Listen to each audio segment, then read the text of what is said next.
नमस्कार साथियों, स्वागत है आप सबका आप ही के अपने इस YouTube चैनल सेल्फ डिस्कवर मोहित के अंदर। तो दोस्तों, जैसा कि हमने आपसे वादा किया था कि आज के बाद में जो हमारी डिस्कवर आएगी वो आएगी श्रीमद् भागवत गीता के ऊपर।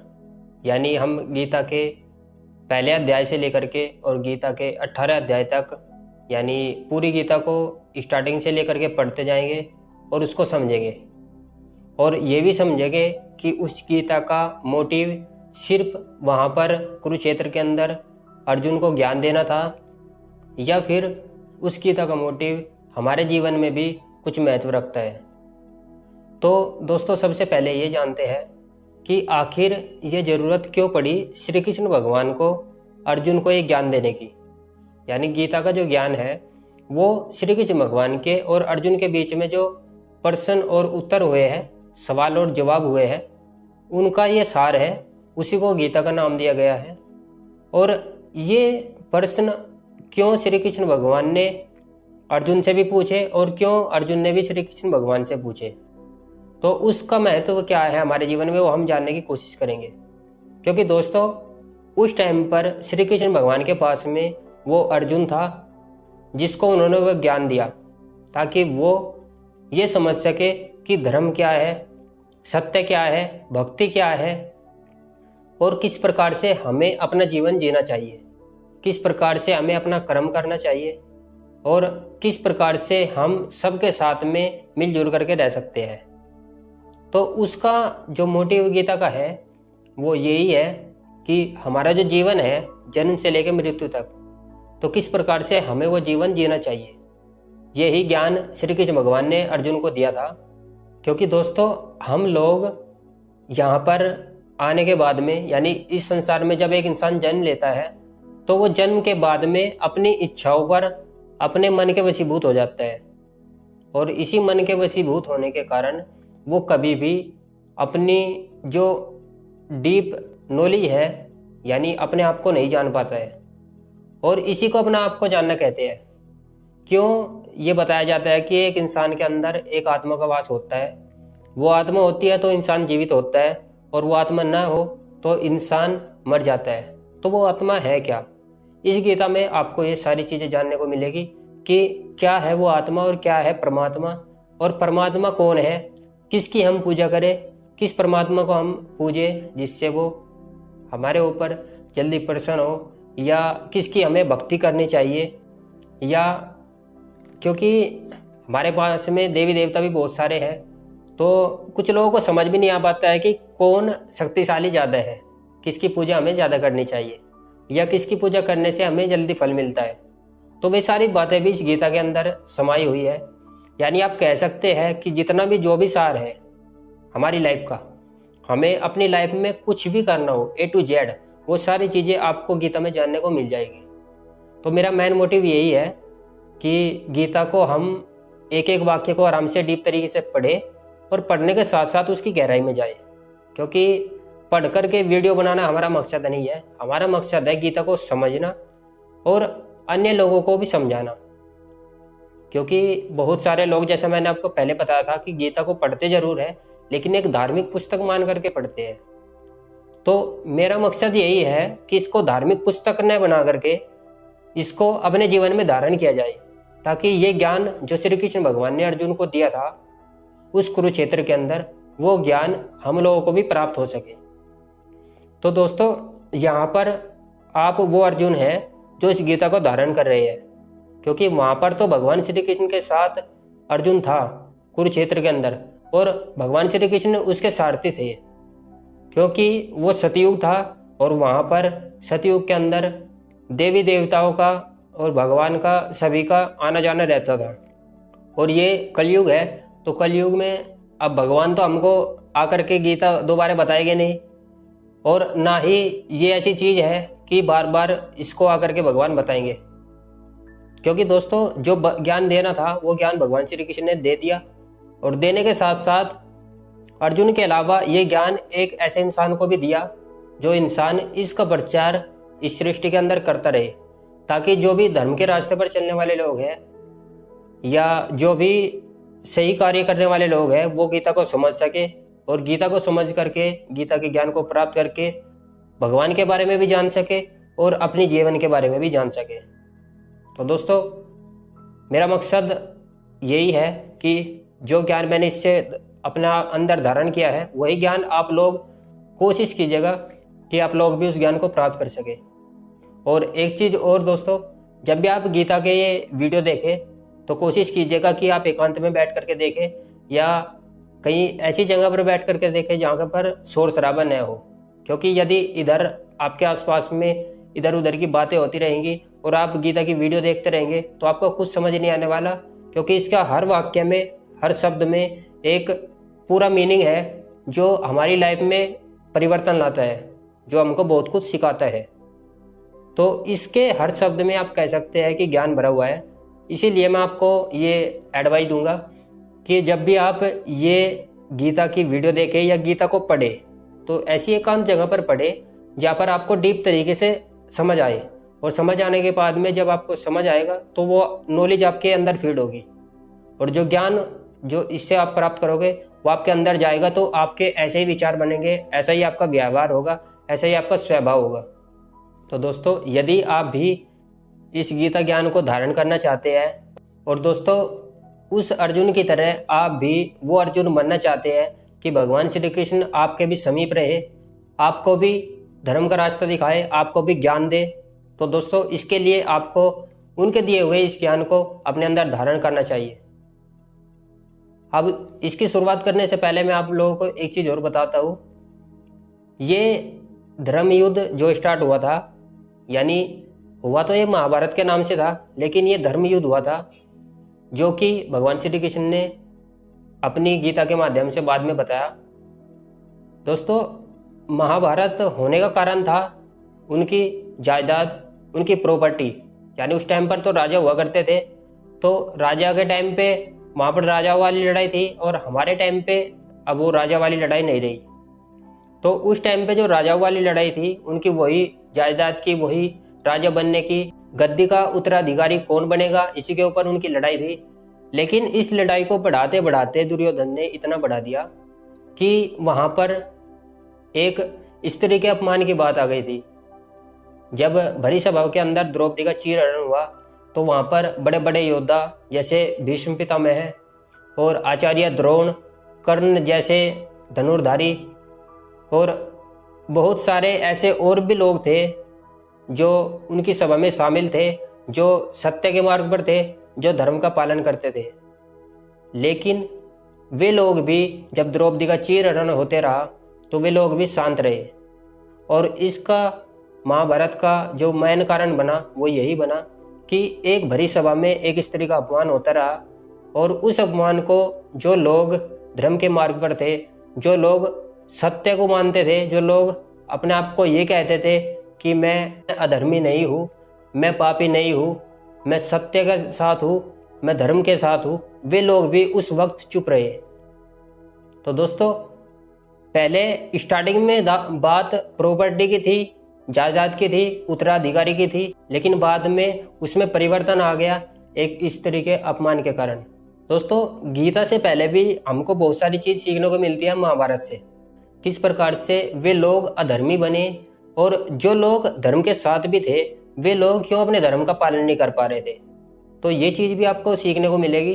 क्योंकि उसमें भीष्म पितामह जो इच्छा मृत्यु का जिनको वरदान था, वे भी धर्मी होने के साथ साथ वे अपने कर्तव्य का पालन भी करते थे, लेकिन पुरानी परंपराओं के बंधने से वे अपने धर्म का पालन भी नहीं कर पाए। तो इस गीता में आपको ये सारी चीज़ें जानने को मिलेगी कि किस प्रकार से उन लोगों का भी इसमें वध किया गया जो लोग धर्म के साथ में थे, और यही कारण रहा ये गीता का जो मोटिव बना, ये इसी कारण से बना। लास्ट में आकर के जब अर्जुन को ये बात समझ नहीं आई कि ये लोग जो सामने खड़े हैं वे अधर्म का साथ दे रहे हैं,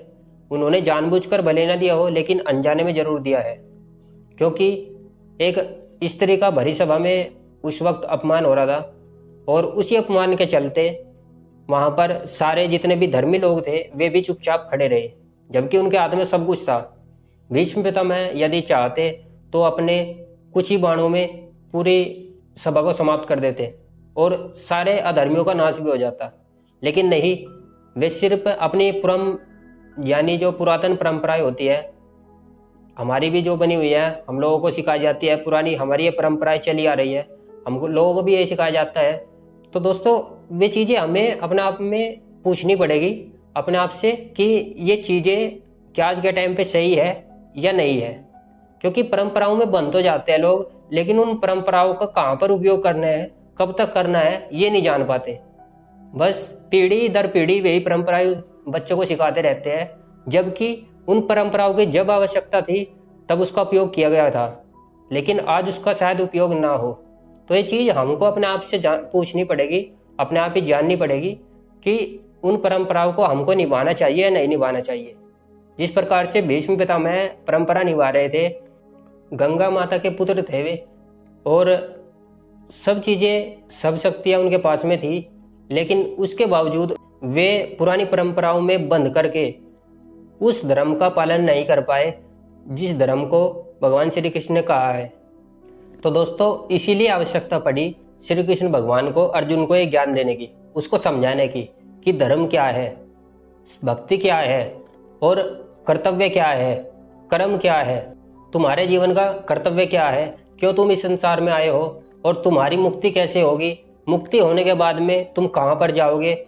किस योनि को प्राप्त होगे, तुम इस संसार में फिर आओगे या नहीं आओगे। वे सारी चीज़ें डीप तरीके से आपको गीता में जानने को मिल जाएगी। क्योंकि जैसा मैंने बताया है, गीता को धार्मिक पुस्तक न मान करके एक ज्ञान का स्रोत समझिए, वो ज्ञान जो श्री कृष्ण भगवान आपको दे रहे हैं। ये मत समझिएगा कि इस पुस्तक को अब हम पढ़ते हैं खुद, ये समझिए कि आपके सामने श्री कृष्ण भगवान है और आप उनसे प्रश्न पूछ रहे हो, ठीक उसी प्रकार जिस प्रकार से अर्जुन ने पूछा था, तो ही आपको इसका पूर्ण रूप से ज्ञान प्राप्त हो पाएगा। यदि आप इसको एक धार्मिक पुस्तक के माध्यम से या फिर इसको पढ़ने के उद्देश्य से पढ़ते हैं कि मेरे को बस एक बार पढ़नी है कि गीता है क्या, उसमें क्या लिखा है, तो इस प्रकार से यदि आप पढ़ेंगे तो कुछ भी ज्ञान आपको हासिल नहीं हो पाएगा। और यदि आप इस उद्देश्य से पढ़ेंगे कि मैं अब एक अर्जुन हूँ, वो अर्जुन जो कुरुक्षेत्र के अंदर था, क्योंकि हमारे जीवन में भी वही सारी संघर्ष है, वही सारी चीज़ें, वही दुख, वही कठिनाइयाँ, वही सेम चीज़ें हमारे जीवन में भी है जो उस वक्त अर्जुन के जीवन में थी। वही कंडीशन हमारे सामने भी आती है जिस प्रकार से अर्जुन के सामने आई थी कि अपना कौन है, पराया कौन है, क्या तेरा कर्तव्य है, अब तुम्हें अपनों का साथ देना चाहिए या परायों का साथ देना चाहिए। तो वे सारी चीज़ें भगवान श्री कृष्ण ने इसलिए अर्जुन को समझाई कि जिसको तुम अपना समझते हो क्या वो तेरा अपना है, या जिसको तुम धर्म समझते हो क्या वो तुम्हारा धर्म है, या क्या वो तुम्हारा कर्तव्य है। तो ये सारी चीज़ें आपको गीता में जानने को मिलेगी। तो आज का पहला अध्याय मैं स्टार्ट करता हूँ। मैं इसको यहाँ पर रख करके पढ़ रहा हूँ और आपको साइड में इसका हर पेज दिखाई देगा जो कि मैं यहाँ पर पढ़ूँगा, ताकि आप लोगों को ये ना लगे कि मैं पढ़ कुछ और रहा हूँ और इसमें शायद हो सकता है कुछ और लिखा हो। तो दोस्तों जो भी वाक्य है, जो भी शब्द मैं इसमें पढ़ूंगा, आप अपनी स्क्रीन पर देख सकते हैं। आपको वही शब्द, वही वाक्य दिखाई देगा। जो लोग पढ़ना जानते हैं वे आसानी से समझ लेंगे, वे आसानी से जान भी पाएंगे कि मैं वही वाक्य पढ़ रहा हूँ या नहीं। तो दोस्तों गीता को स्टार्ट करने से पहले जिस इंसान ने गीता लिखी है, हम उसके 2 वाक्य हैं वो पढ़ लेते हैं। ओम नमो भगवते वासुदेवाय विश्वेश्वरा आदि पुरुष अपरंपरा अलेख पुरुषाय नमः। जगत बंधु ज्योति स्वरूप जिय की जाननहार, हरि यश मांगन आया दास प्रभु के द्वार। ये संस्कृत में है और इसी के नीचे इसका हिंदी अर्थ भी दिया हुआ है। एक चीज़ मैं आप लोगों को और बता दूं, ये गीता जो मैं ले रहा हूँ ये शुद्ध हिंदी में है, इसमें संस्कृत का कोई वाक्य नहीं है। पहले अध्याय से लेकर के और 18 तक ये स्टार्टिंग में एक पहला पेज है जिसमें संस्कृत में 2 वाक्य है। दोस्तों मैंने इसीलिए ये हिंदी की गीता चुनी है और इसीलिए मैं हिंदी की गीता पढ़ता हूँ, क्योंकि संस्कृत हमको थोड़ी बहुत पढ़ाई जाती है और कुछ लोग तो पढ़ भी नहीं पाते हैं संस्कृत को तो समझना तो दूर की बात है। तो इसीलिए मैंने ये गीता चुनी है जो सरल शुद्ध हिंदी में है, और ये आपको शुद्ध हिंदी में समझ भी आएगी अच्छे से, आप इसकी गहराई में जा भी पाएंगे। यदि आप संस्कृत के वाक्य पढ़ेंगे बीच बीच में, तो आपको संस्कृत के वाक्य पढ़ने में वे चीज़ें आप भूल जाएंगे या आपको मज़ा नहीं आएगा। तो इसीलिए कोशिश कीजिएगा कि आप सरल शुद्ध हिंदी में गीता खरीदें और उसको पढ़ें। और यदि नहीं खरीद पा रहे या खरीदना नहीं चाहते तो आप ये वीडियोज देखिए, आपको इसके माध्यम से भी वही ज्ञान प्राप्त होगा जो ज्ञान हमने प्राप्त किया है। और जो लोग गीता पढ़ते हैं उनको मैं बोलूँगा कि वे अपनी गीता को पढ़ते रहे, यानी उसको बीच में ना छोड़े। यदि आप उसको बीच में छोड़ते हैं तो कुछ समय के बाद में आपने जो उससे थोड़ा बहुत ज्ञान प्राप्त किया है वो भी समाप्त हो जाता है, क्योंकि हम अपनी जो रोज़मर्रा की ज़िंदगी है उसमें खो जाते हैं। उसमें खोने के बाद में जो हमारी डेली की आदत बनी रहती है गीता को पढ़ने की, वो भी समाप्त हो जाती है। जो ज्ञान हमने गीता से प्राप्त किया है वो हमारा रोज़मर्रा की ज़िंदगी में ख़त्म हो जाता है। तो दोस्तों, जो लोग इसको डेली पढ़ते हैं वे इसको हर वाक्य को पढ़िए, और हर वाक्य को पढ़ने के बाद में रुकिए, उस वाक्य का अर्थ समझिए, तब जाकर के आपको इस गीता का पूर्ण रूप से ज्ञान प्राप्त हो पाएगा। तो मैं अब इस वाक्य का अर्थ पढ़ता हूँ। अर्जुन को गीता का ज्ञान जो श्री कृष्ण भगवान जी ने दिया है वह मुझको मिले। जो श्लोक स्टार्टिंग में हमने पढ़ा था संस्कृत का, उसका अर्थ अब निकल के आ रहा है। हे भवभंजन भगवान श्री कृष्ण जी, यह किशोरदास मांगता है, यानी किशोरदास वो इंसान जिसने ये गीता सरल शुद्ध हिंदी में लिखी है, वे प्रार्थना कर रहे हैं, हे प्रभु, गीता ज्ञान के उच्चारण करने से तेरे पूर्ण रूप को पाता है। हे प्रभु, मैं आपके चरणों की शरण लेता हूँ, आप परम प्रवीण हो और मैं आपकी शरण में पड़ा हूँ। किशोरदास और कृष्णदास दीन गरीब है और आप संत की विनती को मान लेते हो। सो हे कमल बल्लभ श्री कृष्ण भगवान जी, कृपा निधान जी, तेरे संतों भक्तों के लिए मैं गीता ज्ञान सरल भाषा में कहता हूँ। तो दोस्तों, उन्होंने यही लिखा है कि मैं आपका भक्त हूँ और आपका भक्त मैं इस गीता को शुद्ध सरल हिंदी में कहता हूँ, ताकि आपके भक्त भी, जो साधु संत भी या जो लोग भी गीता को पढ़ते हैं वे आसानी से समझ सकें।